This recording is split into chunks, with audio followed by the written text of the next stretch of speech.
Yo! Welcome in, everybody. This is Too Much Movie Night. Join your hilarious host, Brian. We're not even a team. We're a bunch of misfits. JJ. QUACK! Our special guest, Kyle. A quarter of an inch the other way and you would have missed. And Alyssa. What are you laughing at, cream cheese boy? Follow along as we dissect, debate, and dish out cinematic hilarity that'll leave you rolling in the aisles. This is Too Much Movie Night. Yo! What's happening, everybody? We're back for another episode of Too Much Movie Night. Today, we're lacing up our skates and heading back to 1992 to revisit one of the defining sports movies of an entire generation, The Mighty Ducks. JJ, how are we doing today?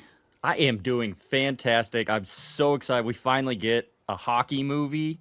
We get to talk about it. One of my favorite sports. It's all football with this guy over here. So now we actually get a good sport in here. I'm pumped.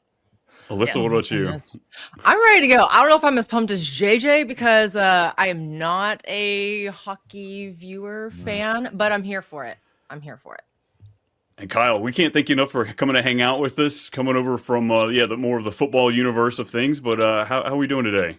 I'm good, and I just love that this movie defines a generation, and then there's like a deep well of statistics, which is like my world. Like there's so many statistics in this game that we could nerd out on too. I'm kind of excited. When you reached out and was talking about this one, I'm like, all right, I hope we get the deep dive. We're deep in the spreadsheets for this one. But it should be a good time. This is, like I said, diving into the nostalgia of things. We're all 90, 91, and 92, so this came out right around, the birth of us. But, we still got to enjoy all of these things. That's a great way to put it. Well, I guess, JJ, start us off here. What does this movie mean to you? When was the first time you saw it? I mean, when I was little, grew up a Disney kid for sure. I can remember, I think it was at my grandparents' house in Dallas, Fort Worth. They're big hockey people. My dad's a big hockey fan, and they kind of got me into hockey. And my grandma was like, well, you need to watch the Mighty Ducks then. And I was probably about 6 or 8 years old, somewhere in that time frame. And then, it's history from there. Loving the Mighty Ducks. I will admit, I'm more of a D2 kind of guy over the original, but that's just me. Seems to be a semi-common take as I was talking to a few people going into the show. Kyle, what about you? What's your first impression of this movie?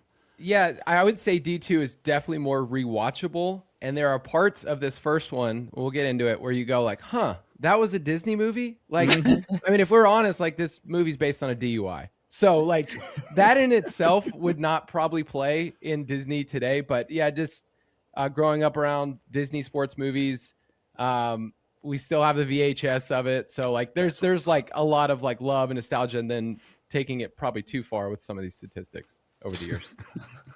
Alyssa, what about you? That's awesome. I'm glad that you just said that. That's all based off of a DUI because I love this movie. I am not going to hate on it, but I am going to go in on some of the things that I'm like, what? I had to pause and look over at Brian like, how did this slide? Right? But it was the 90s. 90s was that decade where things were questionable, but we didn't really have strong opinions on them yet, and lines were blurred, and I love that. 90s kids sports movies like Big Green, Sandlot, this one, like they just all hold this special little nostalgia in every piece of it, the filming. So I'm excited to jump in, but this actually came out about a month before I was born. So I don't know the first time I saw this movie. This was just always a movie in our house. Yeah, funny you bring up just the bad Disney-ness that we came into this, just what we saw. So I think I've watched this, about 4 times over the last week and a half, just in preparation for this. And before I turned it on, I was looking at myself, I was like, all right, I don't have full time to like generate that full hour and a half plus to sit there and watch it. So let me just turn on another movie.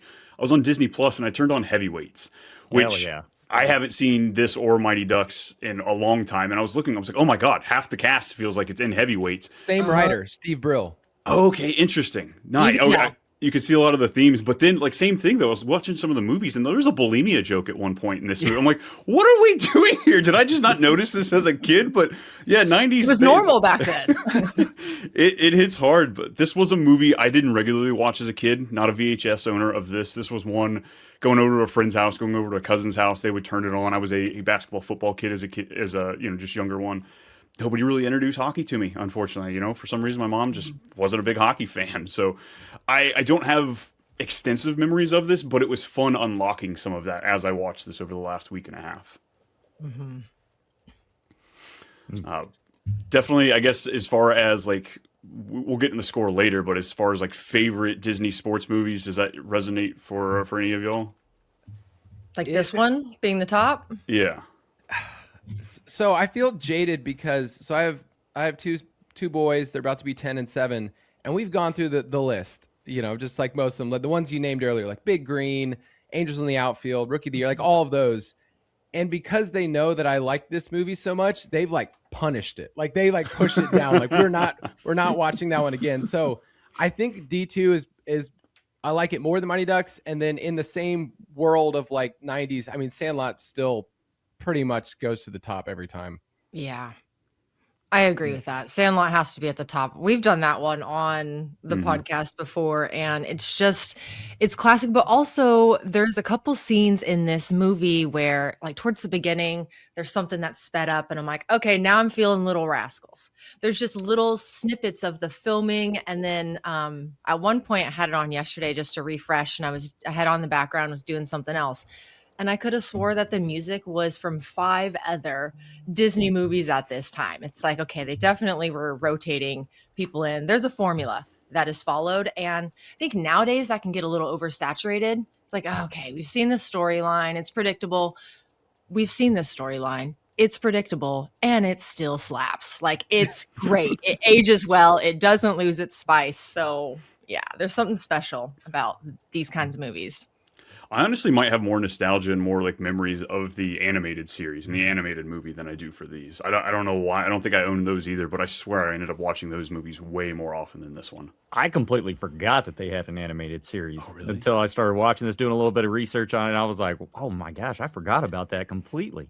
But that was the Disney thing, right? Like Yeah. every movie, like Hercules, Little Mermaid, they all had their little like series that is maybe a couple seasons and then it's done. But They wanted to milk it for all the money they could. Oh, yeah. yeah. Oh yeah, the Burger King action figures that came out or wherever who did those. Oh yeah, I remember those. I mean, it's pretty good to parlay this into an actual NHL franchise. I mean, that's pretty dang good from a little script to they've done well.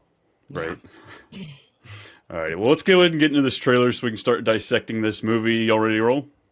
Yep. Do it. Too bad we're doing it. Oh, you said yes. From Walt Disney Pictures, I hate hockey and I don't like kids. I'm the new coach. It was supposed to be a pep talk. Quiet. they're the world's worst and most uncontrollable team. Anybody could beat these pansies. You almost hit me that time. Goldberg, you're the goalie. It's supposed to hit you. That sounds stupid to anyone else. They can't skate. You really suck. Thank you for sharing that. They can't shoot. Keep swinging. Maybe I'll give him a cold. And they can't count. How many fingers am I holding up? You wouldn't know that anyway. When it comes to hockey, they're in over their heads. Ouch!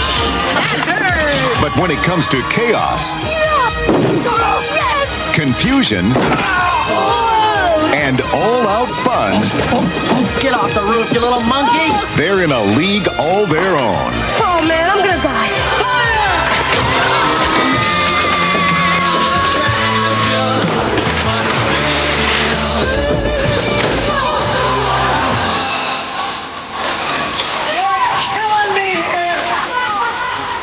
Champions.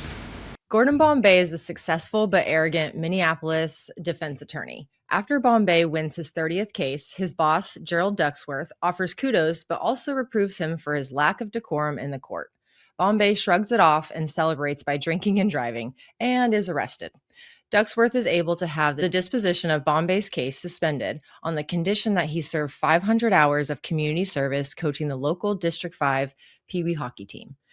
Bombay has a troubled hockey past. As a youth player, in 1973, he missed a decisive penalty shot for the Hawks, leading to an overtime loss and the disappointment of his stern coach, Jack Riley. Bombay meets his new team and finds they lack equipment, skill, and even a practice rink. So I don't know if y'all noticed in that trailer, I could not find an American trailer that had the Mighty Ducks at the end. I didn't realize it was called Champions in like Australia and several other countries. It had like 3 or 4 titles, but I couldn't find a solid quality one, so we had to go with the Australian version, mate. Interesting. I didn't even notice that, actually. I thought I was just giving away the ending. So,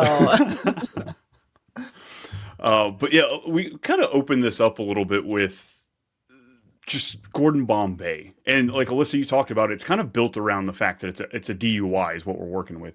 Not even to mention the fact that his name, Gordon's and Bombay, are 2 pretty popular liquors right there. So like right off the bat, I'm like, wait, this is Disney, right? This is what we're working with. mm-hmm.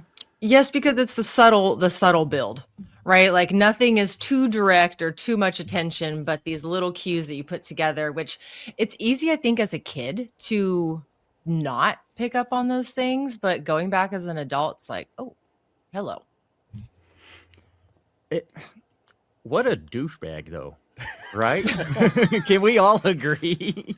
Like, oh my gosh, when he's getting pulled over, it's like, okay, first off, you're an idiot. But the radio's still blaring, like what Van Halen's like blaring in the background, and the cop's like, you gonna turn it down? He's like, oh, I guess, Dude, what an a-hole. Like, and he's got the license plate that basically is like, okay, you are a douche. And then just like the next step of them saying, okay, here's how we're gonna get these kids to be coached. Like imagine, like I just think about my kids. If I found out their coach just got off of DUI, I'd be like, no, you're not anywhere near my kids. That just kind of gets blown over. Yeah, absolutely. Like, oh, we're gonna force this guy who's a criminal. We're gonna force him to hang out with a bunch of kids. Like, go have fun, and we're not even gonna consult the parents about it. Like, okay, yeah, great. Sounds idea. like the '90s. Yeah, Right. While also though he gets a driver, right? He gets like leave with pay, and you get to volunteer and like, surprise, this is going to be the thing that your heart needed so you can move on with your life because of the trauma that happened when you were younger. So it's like, wow, you really have a great boss. Like, where can I get that? Volunteering, 500 hour with kids, I get paid, I get a driver. That's a pretty nice setup. yeah, and yeah, cruising around in a limo all day. Like, come on, man. How much money are you actually making as a lawyer? The fact that he was talking, like I get it, for the movie, you got to help narrate some of it for the kids, but he was just sitting there talking, murmuring under his breath for half the limo ride too. The guys are just up there laughing at him. It definitely got me. He was a bus driver for what band did he say? I can't remember. The now. Grand Funk Railroad. The Grand Funk Railroad. Yeah, it's like, what? Where did that come from? Oh my gosh. Oh, but Okay. Oh, go ahead. no, Sorry. I was just gonna say, like, I have to agree with Charlie's mom on this one. Like, why in the hell would you ever pull the car on the ice? Granted, I never grew up around ice and being able to drive a vehicle on it, so I wouldn't want to do that either. Like, anyway, but still, like, what the hell? All that time up in Ohio, you haven't figured out how to eyeball the ice levels? Come on. No, absolutely not. Like, okay, I'm going to open up my first part of going in and jumping back a little bit to the first opening scene when he's a little kid and we see that lecture, right? It's supposed to be what, a pep talk? Not a good pep talk from Coach Riley. I know we're here to talk about Ducks, but I got beef with that man. He is toxic from the get-go. Like, seeing coaches talk to kids like that, I don't have kids, but it just ticks me off. And that was a 90s thing. Like you mentioned with heavyweights, like there's so many insults. And in this movie too, like the coaches insult the kids in front of their parents, and their parents are just like, quack, quack, like whatever is going on.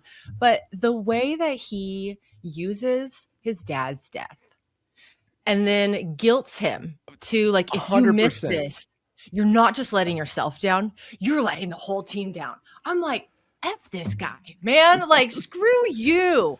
And then I'm going to jump a little bit because I'm on a tangent. Then when Bombay goes back and see that Riley's still there and Riley still wants to, like, intimidate him, I'm like, you've been coaching Pee-wee hockey for how many decades?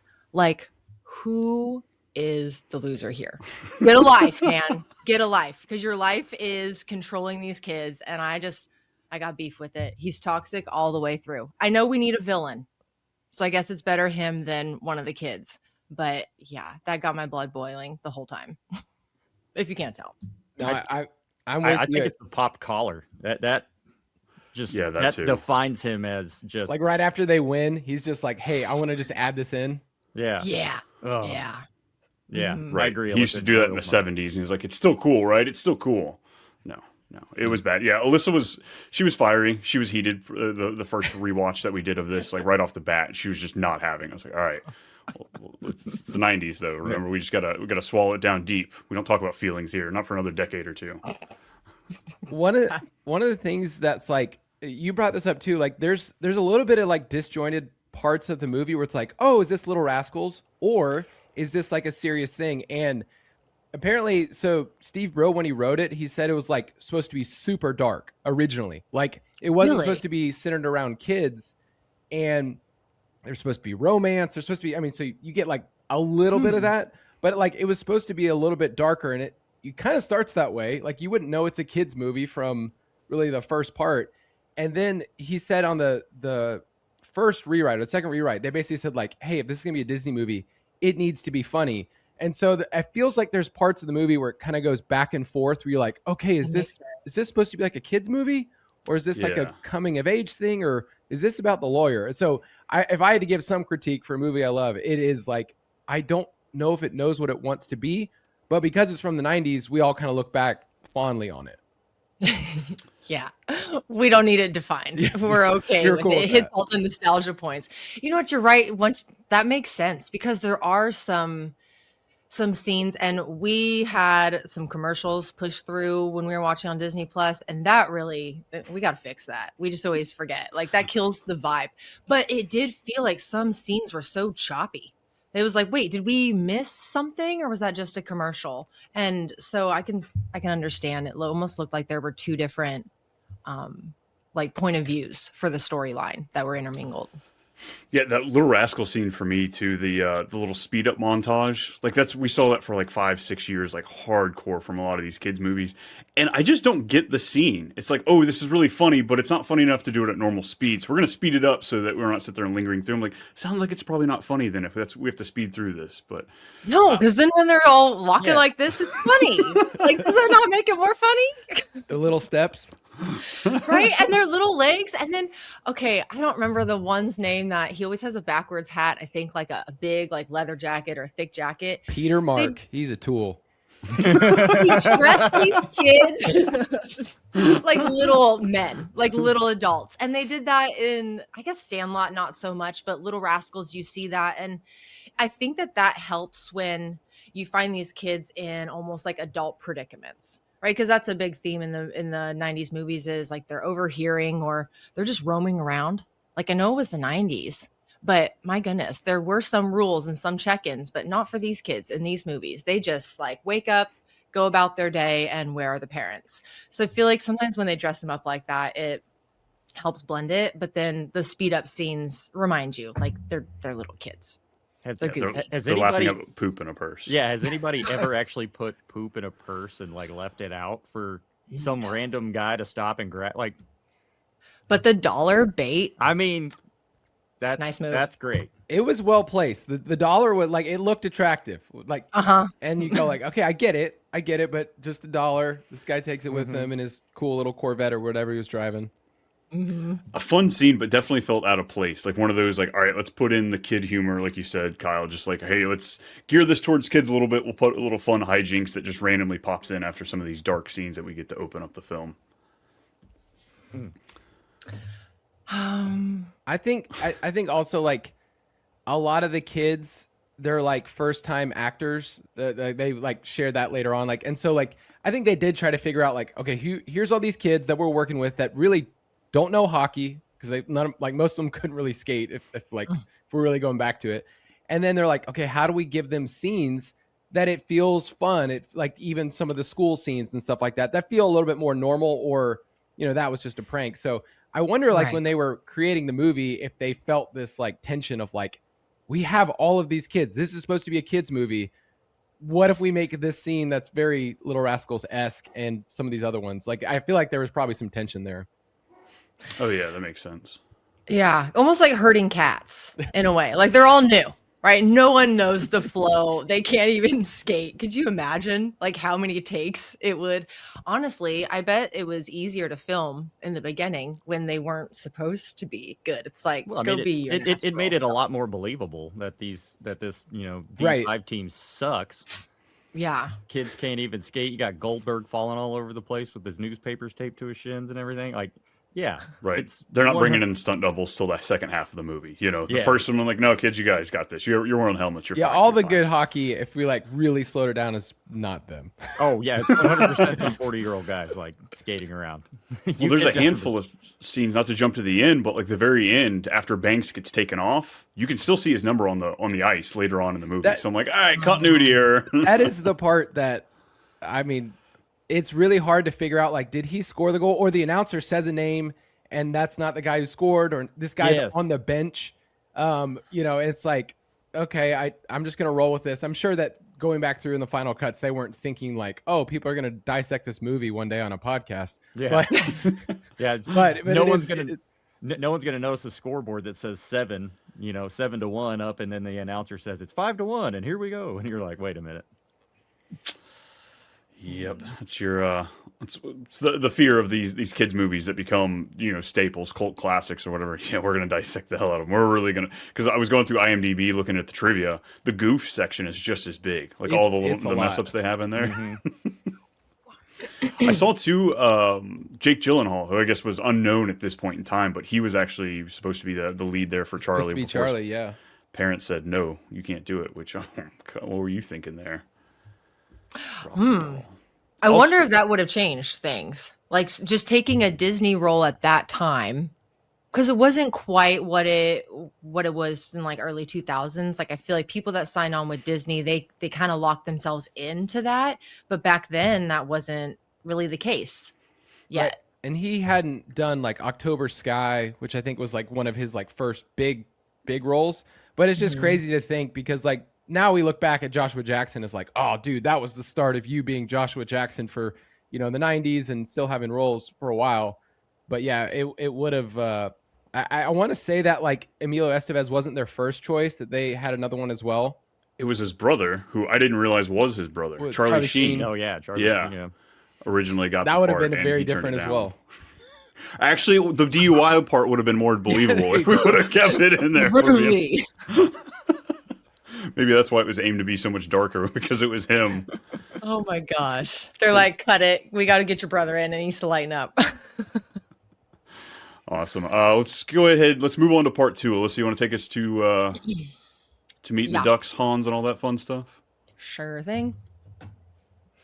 All right. Their first game is a humiliating 17-0 loss against the Hawks, still coached by Riley. Frustrated, Bombay berates the players, then teaches them to fake injuries to draw penalties, which backfires and causes more tension. Visiting his mentor, Hans, Bombay reflects on quitting hockey after his father's death and Riley's criticism. Encouraged by Hans, Bombay reconnects with his love of the sport by skating on a frozen pond, as he did as a child. He apologizes to Charlie and his mother, starting to earn the team's trust. Bombay persuades Ducksworth to sponsor the team, providing new gear and practice time. They recruit 3 new players, siblings Tommy and Tammy Duncan, who are skilled figure skaters, and Fulton Reed, a powerful shooter. Recognizing Charlie's potential, Bombay begins mentoring him. Oh, So I gotta ask here, Kyle. You being the only one with children, you've got kids playing sports now. This was hard to watch. Like, I've had coaches that are bad and would yell at us a little more than they should have, or take things a little too far, but never quite to the point where, like, all right, I think my mom or my dad needs to step in, kind of a thing. But like, I could see my parents were kind of on the edge here. Do you find, like, is this common that you've seen so far in like kids sports, or is this like, what was your takeaway from that? I mean, I have some memories of coaches that were really good, coaches that were bad, but just like recent stuff with my kids, it's like, it's people wanting to relive what they were doing. That's kind of like the common theme.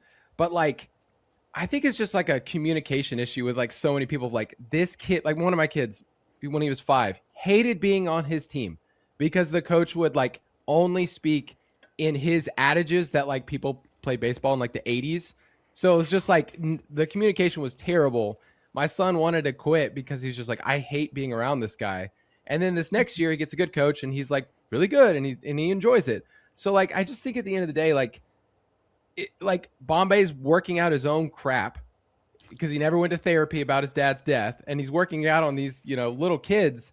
That seems to be like the common theme. But same probably with Riley, like Coach Riley's issues is that like he wants to be a thing and have control over people. And he's working out with these kids too. So it's like a common theme throughout the movie with the coaching. A lot of projection. Like, you're an adult and you're using your, like, the ability of your independence and adult and your skills to manipulate or to, I don't know. That is the part that was upsetting. And that would be frustrating to see. It's one thing if you have a bad coach, like they just don't know what they're doing or they're not experienced, but to put the kids down or to be degrading, that's just, I don't know. It's hard to watch. It is hard to see in these scenes, even though there's some humor to it. It's almost cringy watching Bombay, the way he's just, some of the things he's saying, and it's like, dude, you're working through your own crap right here on the ice in front of these kids. Like it's bad. You feel bad for the kids. Like, yeah, why would I want to play for you? Why would I want to put up with this if you're just going to yell at me and we're going to lose? Like, I've been a part of a defeated team. We didn't win a single game the entire basketball season. It's rough. It's not fun to go out there each and every week. And if your coach isn't making it fun either, like, yeah, I don't see why these kids wouldn't want to play for him. Well, it's like when Gordon's talking to the other attorney at the beginning, and he says, oh, you haven't even begun to see how low I can go and all that. And then you get to the game where they're, he's telling the kids to throw the game and, take a dive and do all that. It's like, dude, what the hell? That I've always hated that part, even as a kid. Like it bothered me. And even, having the kid's dad come in and say, to believe I missed some overtime just to watch my kids flop. Like, what the hell? Like, whoo.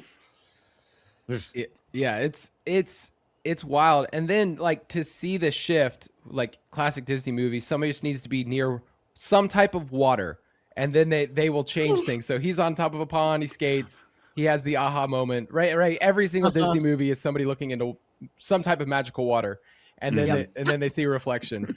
So like, that's like his like aha moment.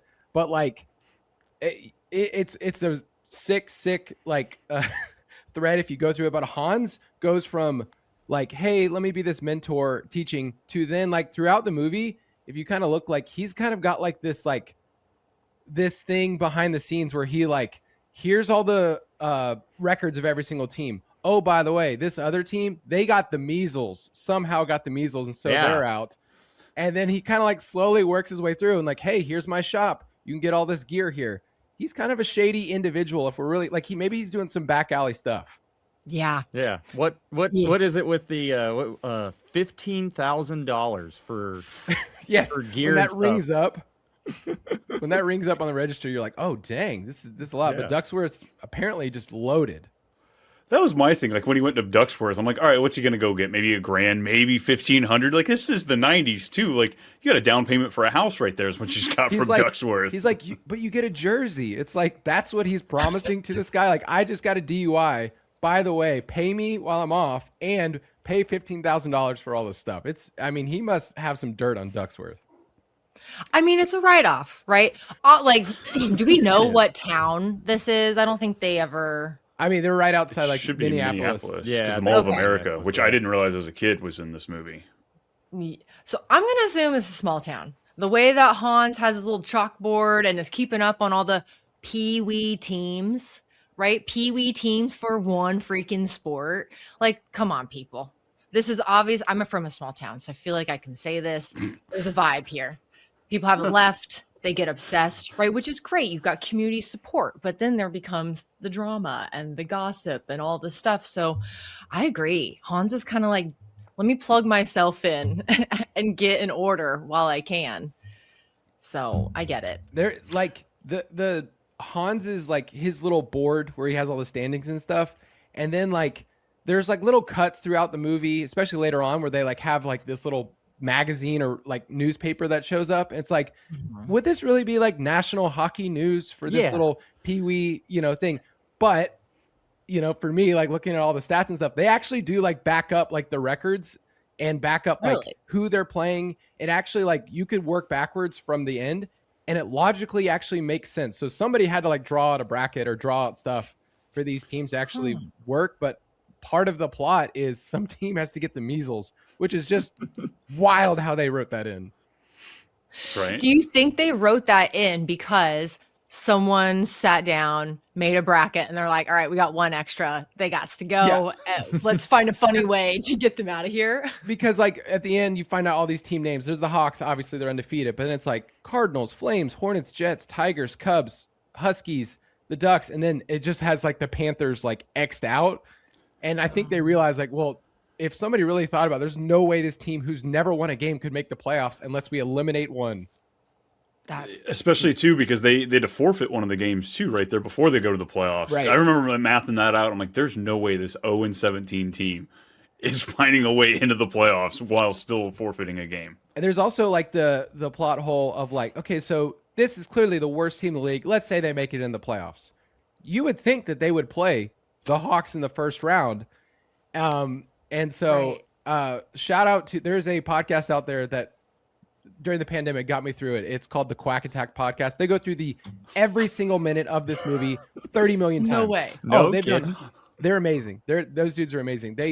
That's awesome. They basically worked through the bracket one time and they basically said like, okay, there's some shady stuff, but it could work if they did the bracket this way. But yeah, the Ducks should have never made it in. They were 0-11-1 at one point. That's wild. Not a chance. But they got better. They persevered. They tried. He started working out some tricks there, tossing some eggs. They're figuring it out. They're getting better. So this is kind of where we see there be a shift, right? Like you said, the classic, the moment with the water, and I don't ice skate and I am a little bit clumsy. So I don't know that would really work for me. But when I see that, just the gliding, my gosh, that's got to be the closest thing to feeling like a bird, like being able to fly, and just that's got to be satisfying. So that's the moment where things shift, because before it's like you see the arrogance. I think I was looking up, it sounds like that he's like early 30s at this point in the movie and also in real life. But you could tell like, okay, single bachelor, doesn't really give a shit about kids. Seems like he just cares about like women and winning and ego. Right. And now all of a sudden he cares about Charlie. And there's a conversation that he has when he's apologizing to Charlie. And I'm like, are you trying to make this boy your wingman? Oh. What is happening? Like, he says like, I hate kids. They're barely even human. And now like, you're all about it. Hey, can I get with your mom? Like that's yeah. Which was like, worse though? Was what's it him? Up with yo papa? Where's daddy at? Like, what the hell? What? Was it worse that he was trying to figure out the situation? Or was it worse that Charlie was trying to pimp out his mom for a good while? Hey man, you should come on over. You know, like, don't hate on Charlie. He wanted a dad, right? Well, like, come on, we can't hate on the kid for that. Well, let's talk about Charlie's mom for a minute, because Charlie does make the comment, you know, like you said, whenever he's asking about his mom's relationship status, Charlie says, "Oh, she just brings around a bunch of jerks," you know. First off, she's a waitress at a diner. They've got a really nice apartment, and I'm pretty sure you see her driving at that time what would be a brand new, like, JJ, don't go there. I'm going there. Something's up with Charlie's mom. She's putting in an extra shift. Ducksworth on the side. Something. That's how they got that 15,000. I mean, it's the 90s. Everything's cheaper back then, right? Yeah, I don't know about that. But yeah, I just could not believe the emphasis they were putting on trying to put these two together, because all the natural stepping stones were laid out for us. You know, when he brings Charlie home, and all of a sudden they're like wrestling out front, and Mom's peering through the window watching them. Like, come on, really? Like, just lay it out there. Go ahead and give us this. Just tickling your son. You know, no big deal, right? It's right there on the ground. You're like, oh, she's cool with it, though. She loves it. Right? Yeah. 90s, different time. I'm just a felon who's forced to coach this hockey team, and I'm going to tickle your kid right now. By the way, what up, girl? The court-ordered coach. Yeah, it was funny to watch, just the back and forth between Charlie and Bombay trying to work in on his mom. But again, just can't believe Disney movie. Yep, This is what we're working with here. But honestly, like from a kid's point of view, right? You're a kid, single mom, you get this, you're on a shitty team, right? Then you get this coach who's kind of an ass, but like people like that when you're a kid, you're a little curious, right? You're like, I didn't want to figure you out. And then all of a sudden he softens. He almost comes in like he's this cool uncle or like older brother that you're not so sure about, So then all of a sudden this kid's like, you could be my coach and my like bonus dad, whatever, and you make my mom happy. Like, come on. Yeah. Is that not like kids have irrational dreams, but like it's so sweet and precious because it's just naive. But I guess like I'm happy that they fit it in there that way because otherwise, I don't know, it doesn't really bring in the like the family, like the togetherness element. And I think that probably helps flow into D2 and D3. Well, I hate how they like played that out. They played the relationship out. They have the serious talk at the little ice festival or whatever, and she's, Charlie doesn't need somebody to walk out. No, I'm in it for the long haul, whatever. Then they kiss, and then not to ruin the ending, but they kiss, and then he just leaves. Right.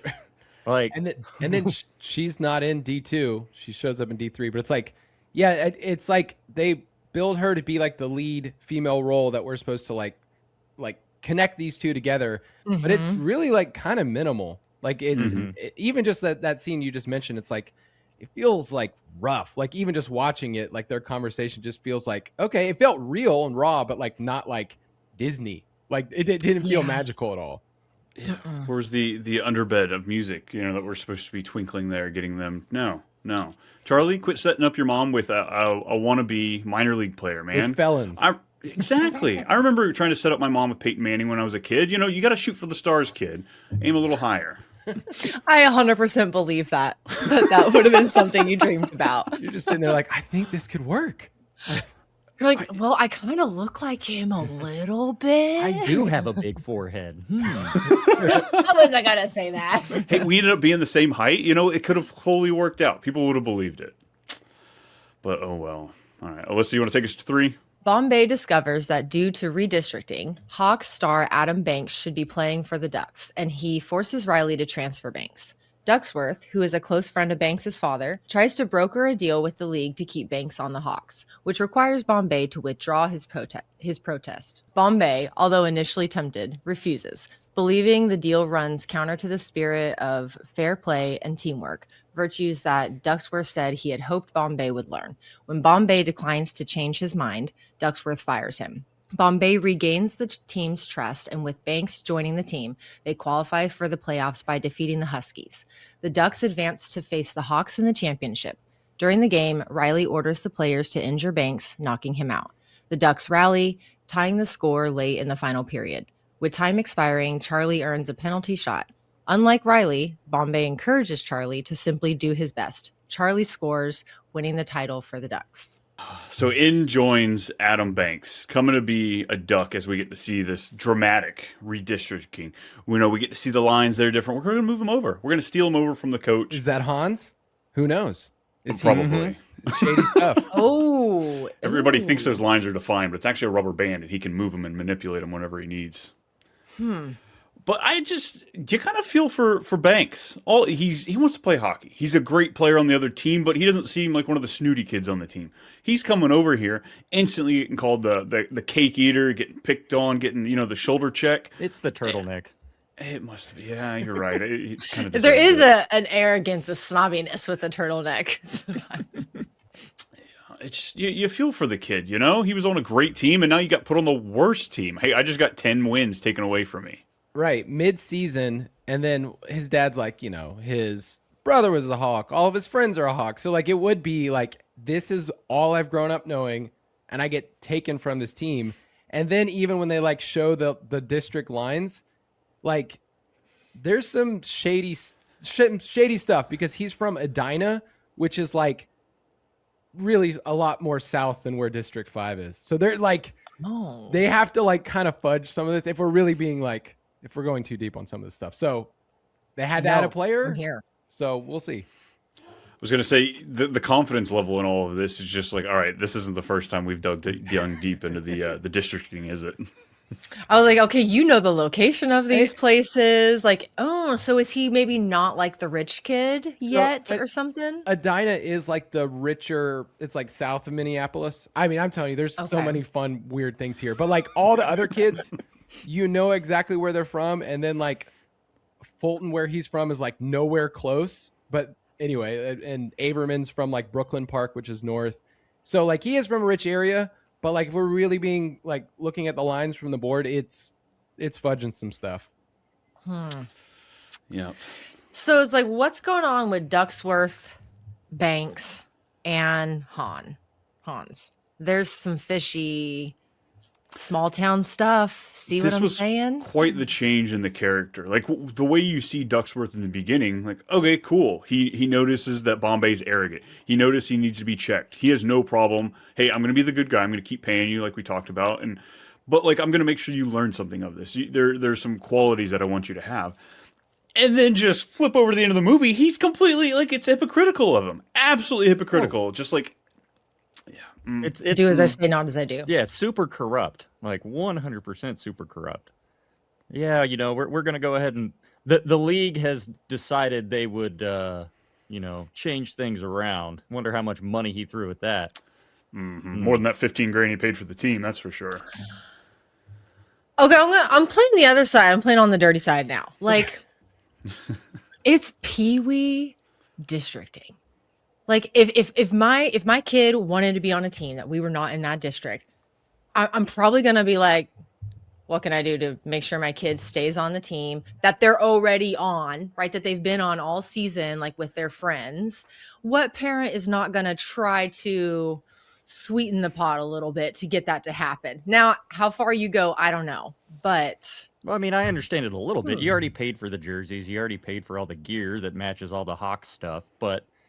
Like, are you really going to pull the? Oh, I went to high school with Mr. Ducksworth, which that doesn't line up because he's like 20 years older, right? Yeah, I mean, with Bombay being a Hawk growing up, like there's another level of him just like having this vindictiveness. Like, yes, we're kind of painting him as like he's grown and he cares about the kids. But like he wants to stick it to Riley. There's no like, oh yeah, there's nothing around that part. So that whole interaction of them, like, you know, here's the district lines, here's where he lives. Hey, come on over here. Here's the team. Like that's awkward, and that's like I would hope that would not happen right before a game. Like if you told my kid right before the game, by the way, this team that's undefeated that you love and you're the best player on, you're going to the worst team now. Like that would be painful. That's terrible. Like how crushing for the kid. That's yeah. I mean, I remember not quite to the dramatics of this, but like I remember this being an issue growing up in you know sports and stuff like this. All of a sudden, you've got like this super team where parents and coaches kind of do their things to put all the really good players on a team, and then you've got like 4 or 5 just scrub teams. And then we get to right before the season, they're having to divvy up these teams and spread them out a little bit, and it's wild how much parents and coaches will insert themselves into these, like you said, Kyle, like living out it through themselves and like having to push that out there. Like it's kind of bonkers. It's a little bonkers. Yeah. But you act about him maturing, Bombay, as we get through the movie. It is going great until he's in the office with Ducksworth. About the time he starts quacking at him, I'm like, look, it's cute when the kids do it, but when you do it, it's a little different, man. It's not hitting the same. It's a little awkward. Yeah. I go ahead. I'm just saying, like, for as much as like we look at other people and it's like the villains, like Bombay's just kind of a douche still. Like he holds some of that, and then it shows up in the second movie too, where it's like, okay, there's still some stuff you're working out. And yeah, that whole scene, like you're supposed to root for him because you're rooting for the Ducks, but like it's cringeworthy when he's in that office doing that. And so I didn't rewatch D2 or D3 because I didn't want to mess with my memories of, you know, just this movie going into it. I don't want to get some of the scenes messed up. So I didn't see Emilio in those, but I had an issue. I asked Alyssa after the second or third viewing this week. I'm like, okay, is Emilio Estevez a bad actor in this, or is it just the way he's playing this character? Because some of the scenes, it almost didn't feel like he was acting, but not so good that it was just natural. I don't know. I'm starting to think that did he get overhyped in this time period as far as his acting chops? I think my first quick answer is that like his best roles, like Breakfast Club, when he was really young, was like this fun, brash young dude. And now he has to play these roles where he's like an adult who still needs to grow up, but then he's supposed to have these sentimental moments. Like I feel like that's probably the transition where it's like, oh, I want you to be fun, and like you're not really a fun role. Like you're a lead role, Yeah. but you're kind of have to be the moral compass, and yet you don't have one. It's like Right. it's kind of hard to like figure out like what he is, and the movies make him endearing overall. But if we're like zooming in, like you said, on just him, like, man, there's parts of you that are like not that great, and not like, I don't think he like smashes it out of the park. He has moments and lines, but like overall, like he's just kind of fine, and we care more about like the kids as like the takeaways from the movie. I agree. As you're saying that, I'm thinking Bad News Bears, the newer one with Billy Bob Thornton, but him being older and coming in as their coach, even though drinking and driving, right? Like irresponsible, probably even more extreme than Emilio is in this movie.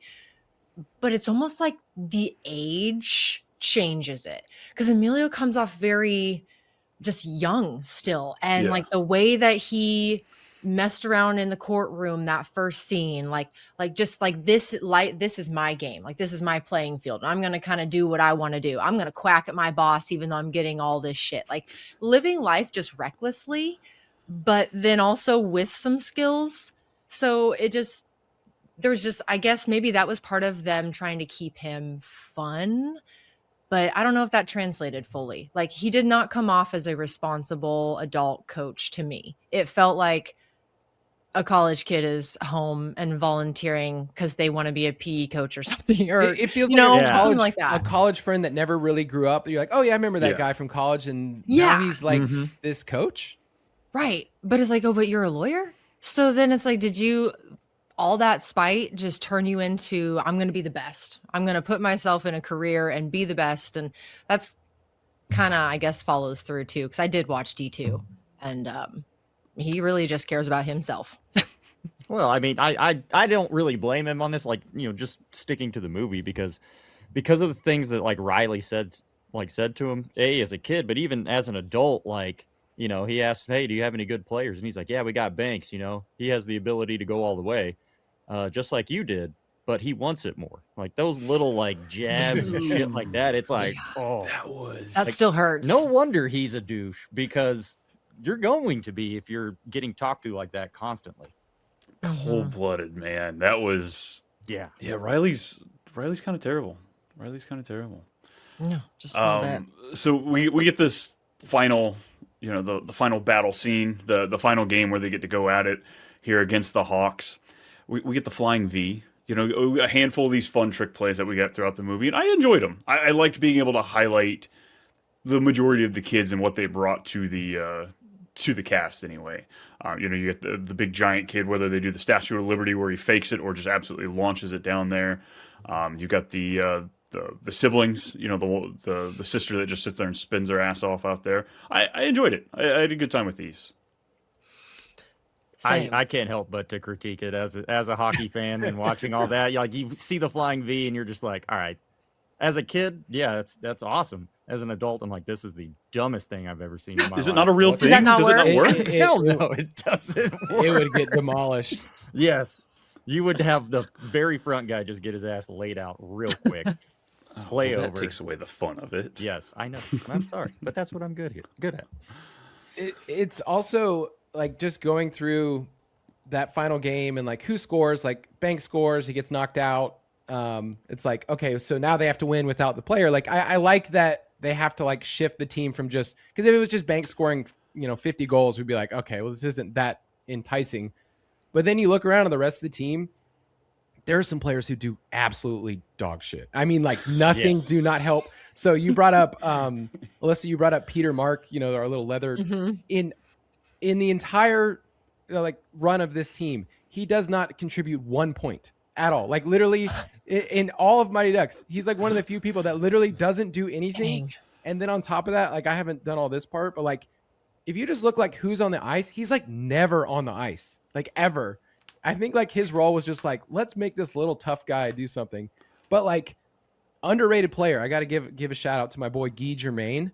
Guy, other than Banks, he might be the most skilled player. I know Charlie scores the goal at the end, but like Guy is pretty much when stuff happens, he's on the ice, he scores a couple times, he has an assist. Like Guy Germain is probably, if we're talking stats, the most low key like best player on the team. Really? Give us some of those stats for these players. So if we're just looking at D1, because when you get D2, there's some D1, like you have to kind of go all the way back and go like, man, this team lost like their first 9 games. So we don't have any of those stats, but like obviously they didn't score at all. They just sucked. But like we know that Banks scores 5 goals in his short amount of time, which is like a crazy amount. Jesse scores twice. Charlie scores his final one. But like, let's just bring up the losers. Dave Karp, the one that gets hit in the face, and you know, he never does anything. Peter Mark never does anything. And then of the brother sister, that's like their only moment at all that they do anything, which is cool. They have their one little niche cool goal that I'm sure JJ would say would never work in the NHL as well. Well, yeah. But so there's really only like 3 or 4 kids that actually like do work, if we're honest. And then Fulton, you know, Fulton's awesome, but it's like 1 out of 5, right? Like it doesn't happen much. It's crazy, man. It's almost like, hey, before the game, I need you to go take 4 shots and miss them all so that like you're loaded up for that one that's going to make it. Yeah. Where's Lester Averman fall on the stats? Because I like that kid. Okay. His little swing, bada swing. I love it. He's definitely one of the most likable ones. He's likable like in the next couple ones too. He scores a goal and he has an assist. So there's like a moment he scores in their game against the Hornets, but the announcer says it's Charlie, but Averman's the one who scores. Like if we're just looking at what happened, but so Averman's like good. And then the actor, I did a really deep dive on the actor. He actually is the only one that had any hockey experience, like coming in. Really? So like Averman, for being kind of the goofy, you know, funny character, like he actually has hockey experience where like most of them, even Banks, his actor, Vincent LaRusso said, I've never skated in my life. I lied in my test. I just said, I'm a great skater, shows up, never skated before. That's awesome. You know, the more I listen to just interviews and podcasts, that is so common, right? You don't admit that you can't do something. For you sure. you say you can, and if you get the role, you figure it out as you go. What else has that actor done anything? I was just looking. It's been really nothing else. He was in Home Alone. Was his first movie. I know this sounds like terrible, but his face, like his expressions. I like to see his facial expressions. I don't know why, but he's very theatrical. Yeah, I talked about watching Heavyweights before I watched this. After seeing him in this movie, I was like freaking out. I was like, I swear he was in Heavyweights too. And I had to go back and look, and he wasn't. But I'm like, just something about his comic relief that he brings to the story that he has there. Just the, hey, you better, hey, Averman, it's hockey. Like, that's great stuff, man. That's great stuff. He's a great character. Yeah, the whole time, just the way that he's talking too. And he's coming with the, like all of that. I love it. I'm pretty sure I did that as a kid, copying this movie. And I don't know how many times my mom had to yell at me to shut the hell up. But there's always like the yapper in these movies, right? Like the one that just doesn't shut up, and he definitely filled that role. Yeah, he gave us some great content there because some of those other kids were just very lackluster as far as like what they actually brought to the screen. Kenan Thompson, I could have swore he was in this movie too. Come to find out, he's in the next 2, but I get Heavyweights, man. So many of these reoccurring characters. Right. We might have to do Heavyweights on the next podcast because that one. I got feelings about that movie too. Anything else with the final match before we go to the last one? Kyle, any stats you want to throw out there? You look excited. I know you came prepared. We didn't give you enough time. I love the stats. I'll say this. There is one line that I use in my job all the time where when they take out Banks and then they he cross checks him and he scores. And the Hawks player Larson goes, "What did you do?" And he's like, "My job." I always use that line whenever somebody asks in work, like, what I'm supposed to be doing or anything. I use that line. I send that one right there. I'm just doing what I'm supposed to be doing. And he like takes him out. I think it's cool that like this movie is like this cult classic. And then there are still lines or still moments that like stick with me. And I'm sure a lot of people that like, it shows up in my vernacular when I'm like talking. My wife doesn't give two farts. She's like, I don't know what you're referencing right now, but like, it just like jumps out. So for me, like, I love those little moments. And then Charlie's goal at the end, it's a great moment. It's a great moment that he gets to do that. And he does it's a subtle thing, but like that conversation he has with Gordon earlier about Gordon missing the shot by a quarter of an inch, he makes it by a quarter of an inch.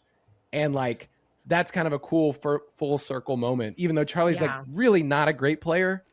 It's kind of cool. Another 20%er over there. No, I like that full circle moment as well. I think like when we rate these movies, for me personally, quotability is a column in its own. Like if I can leave a movie and have little lines that just randomly come out because they just do like a little pop up. But in this movie, when you drop those lines and no one knows what you're talking about, but then you catch that one person that does, it's like, okay, we're friends. Just so you knowing this one quote tells me like we're connected on a deeper level. So it's little nuggets like that these movies give us that in a thriller, you're not going to walk away with that same thing, you know? Yeah. Well, let's get through this thrilling scene and go to the final one. Alyssa, take us there. After the victory, Bombay boards a bus to attend a minor league tryout arranged by Basil McRae of the Minnesota North Stars, who once played Pee Wee hockey with him. Nervous about competing with younger players, Bombay is encouraged by the Ducks, who remind him of his own advice: believe in yourself and keep trying. He promises to return next season to help them defend their championship.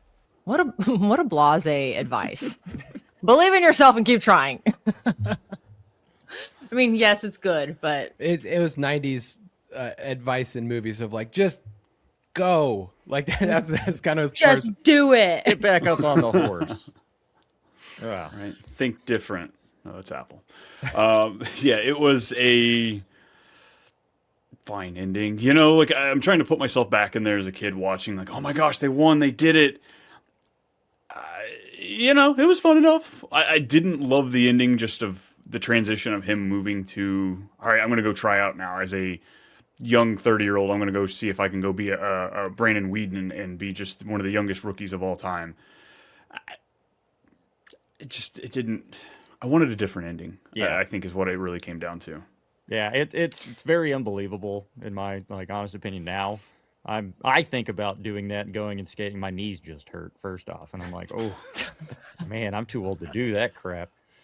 I've never really liked the ending. Even as a kid though, it's just because he just leaves. Like he just built this team and then he just leaves, even though he says he's coming back. But it's like the exact opposite of what he told Casey Conway. It's like, so that conversation we were having earlier is like, oh yeah, like, no, I'm not going to be like one of those other guys. Actually, I am one of those guys, and I am going to leave. The only cool redeeming part about that scene is the 90s get up and outfits from all the kids of just like all of this wild stuff. That's like, wow, I don't know who in costume put this together. This is cool. This is like, all these crazy hats and all these other things.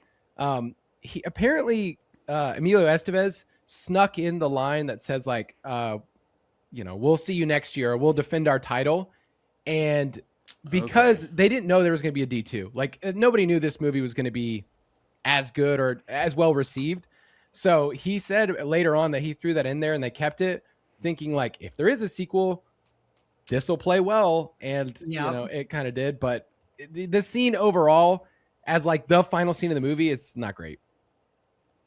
Yeah, I definitely picked up on that, hearing him say like, oh, well, I'll see you next time or whatever that is. I'm like, that's pretty, almost like Back to the Future 2 when that one ends. They already were going into it with the Back to the Future 3. So you got that kind of tease out of what was happening there. This one, it was like, all right, this is fun. Because I loved sequels as a kid. Sequels that retained the original actors. Like if I was watching, a lot of the Disney classic sequels that they were dropping, they were changing the actors or the voices of the actors, and I just couldn't get into it. like Aladdin The 2. continuity wasn't You know, there. like they're moving things over. I'm like, no, I want the genie to be Robin Williams in these movies. So I did like that, though. We did get a lot of that continuity going in from D1 to D2. Do you think if they would have cut the movie at the win, like throw in a good song, like pause in frame. the celebration? Yeah. Like, do you think In that with the would have fist up in the been air. a better? That is exactly what I pictured. Classic. Yeah, just like a Saved by the Bell high five. Everybody freeze Yep. frame and then scene. And that's it. Yeah. I think that would have been good for me, if I'm being honest. I would have been like, all right, I feel complete. The Ducks won. Good job. I'm whole, you know. Now I'm just stuck with this ending scene of Gordon Bombay going to ruin his life again, you know. Minor league hockey. That sounds compelling to Yeah. to like get the audience. Yeah. Yeah. So without being too critical here with this, would y'all say this movie still holds up? I guess, Kyle, you said it's a struggle to show to your kids because they know how much you love it, but I wonder if this still holds and captures the attention of the YouTube minds of today. I wouldn't I don't know if I would call this movie like super funny. Like there's funny characters. We talked about Averman. And so like if I had to like think about like the parts that like I could show somebody else or like are rewatchable, there's moments, but I feel like it's more like the feeling of like 90s sports movies. Like it's almost just like I like that more in terms of being memorable. And I obviously like all the stats stuff, but like the plot is kind of thin if we're really honest. Like we want the kids, we want them growing together. We love the coming of age stuff, but this is more of like this movie's Gordon Bombay. It's not really like always the Mighty Ducks. Like you get a little bit of Charlie growing up, but so I would say like that part is like we can start poking holes, and we kind of have. But like overall, if we're putting it in the category of 90s sports movies, it's always going to feel endearing. Yeah. But then when you sit down, you're like, man, why is this like a little slower, a little darker than I remember? Because D2 is not like that at all. It's not as dark. It's more fun. I think it represents 90s sports movies well, as far as it holds that, just some of the things that we hit on, like the scenes, the filming, there's a formula. And so it can touch into that nostalgic, like the vibe, right? Of like what you feel when you're watching it. But I agree. The storyline is not the thickest, not the most complex, which is fine. I can appreciate too that like all of these 90s Disney movies, or a lot of just the 90s sports kids movies that we had, I felt like it was a pretty diverse accumulation of all of these sports. We had like, the Air Buds focused, I guess the first one anyway, focused in on basketball. You get Rookie of the Year with it, because I'm not a baseball guy at all. Bore me to tears. You take me to a game, give me some hot dogs, give me some beers, sure, I'll sit there. But like, other than that, it's just not fast enough. And yet Rookie of the Year was probably one of my favorite sports movies growing up. It was just the idea of like, anytime I fell, I was like, come on. And, never came to fruition. But like, I really enjoyed how they were able to do this in hockey. Again, not a sport I watched as a kid, but this got me drawn in just enough. Yeah, I mean it's the 90s sports movies. They did the same thing, same plot for every sport pretty much. I mean, the big green, you have soccer coming over. Here's a bunch of kids getting eaten by covering themselves in Cheetos and then, getting attacked by crows in this tiny little town. I freaking love that movie. I do too. But then yeah, you go over to the hockey side of things. It's just, it's the same story over and over again. I just, I don't think that as an adult, I wouldn't have watched this movie if we weren't doing this podcast again. Yeah. Same. Well, before we shred this movie too much, let's go ahead and add our scores on here, as we do here on Too Much Movie Night. Yes, folks, we've got to do our slice score here, and it's movie night. What goes better with a movie than pizza? So we do our scores here on a 0 to 8 slices. 0 would be getting yelled at and berated by your coach, whereas an 8 would be winning the championship and seeing your mom right off with your coach, if that's what you're going for.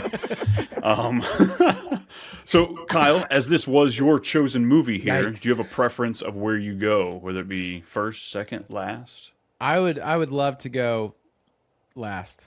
Cool. Just to see how you guys do stuff. I mean, I have like other stuff I've scored before, but not in pizza. But I love pizza. So, and that's kind of the hard challenge of when we grade these movies, because a lot of the movies we watch, I feel like it's based a lot on almost rewatchability. How great is this movie to turn on a Friday night? I want to sit down there, have a family movie night, and watch this out. Versus like, is this actually a great movie? You know, is this something that Steven Spielberg would make? You know, if you will. So, trying to find out where I want this score, because we've got the nostalgia built into it. You've got the plot holes. You've got we just kind of talked about, like, I don't know how many times I'm actually going to watch this. If I don't have kids, I don't know how many more times I'm actually going to end up watching this movie in my lifetime. It'll probably be, you know, on one hand there. But I like it. I enjoy it. I think it has its place where it sits in history, where it sits for movies, 90s. You know, I'm a 90s kid myself. So oh man, I'm tilting. I'm going to go with 6. I'm going to go with the 6 here. I think it's good. I think it's above average, but it definitely has some issues. I have some issues with maybe whether it be Emilio's acting, just some of the situations with the movie, but it's great. And I don't want to knock it much lower than that, just because it deserves its due. So 6 is where I'm going. JJ, you want to go next? I will gladly go next. Nice. As soon as you flip me. I'm moving you over. Oh my gosh, taking forever. There you go. Calm yourself. This, I mean, I definitely, I'm going on nostalgia 100%. Watching this movie multiple times this week, you know, getting to pick it apart, I love it. But yeah, it's just, as an adult without kids, I don't think I would watch this movie ever again, like I said. But it still cracks me up, and it makes me, you know, think of my childhood a little bit. I also was, you know, thinking about quoting it and stuff like that. I called one of my coworkers a cake eater the other day. And he like stopped and looked at me and he goes, "Did you just quote the Mighty Ducks?" And I was like, "Hell yeah." And he was like, "All right, whatever." And then like moved on. And I was like, see, people get it. People love it. They remember that. I can't go as high as you, Brian. I don't think it is above average. I think it is average. It's the same sports storyline, like I said, over and over again. I gotta go 4 slices on it. Yeah. This one, the nostalgia ones are so hard. These are, because I'm already tilting. I'm like, maybe I want a 5.5 on mine. But hey, that's also what we do here. We've seen me play fantasy football. I tilt just a little bit. Alyssa, no comment. Ooh, yeah, understatement. Man, I don't know. Like, when I thought about just what I'd give this movie, one number pops in my head, but then I just pulled up when we did Sandlot. I give that a 3. And I remember feeling like I left that and I should have given it higher. I think I remember feeling a little shamed because I wanted my score to be a bit higher, so I brought it down. I don't know if I can rank this higher than Sandlot just because they're the same kind of movie. So I'm in a pickle because I don't know if I should be comparing that or if I should just go off of what feels right for the Ducks. JJ, I agree with you. Like, it's average. It's not bad. It's not painful to watch. There are some movies that are painful to watch and to get through. It's not long, so that's nice, but it's not one that I'm going to be drawn to all the time. There's going to have to be something that is sparked in me that makes me want to turn this on. So I'm going to go in with a 3.5. Although that makes it feel like it's wah, but it's not. But it's just because it's not the best. Yep, and I'm really tilting on my score now. I'm just looking at the Sandlot scores right now. That's the risk of going first, and that's the benefit of going last. You're like, let me feel it out.